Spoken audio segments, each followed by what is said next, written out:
Walang duda, ang ganda talaga na itong plate cover, tapos wala pa tong huli. Tignan nyo tong nakita ko dito sa TikTok. Aluminum alloy na plate cover.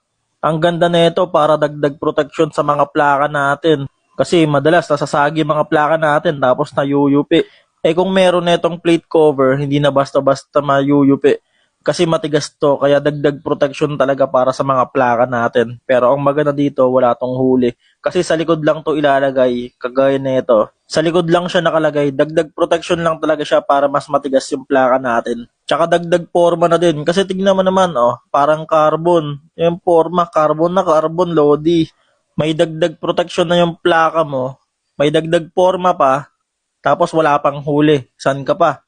Kaya para hindi na mayupi yung plaka mo dahil sa mga motor o tricycle na nakatutok sa likod mo, bumili ka na nito.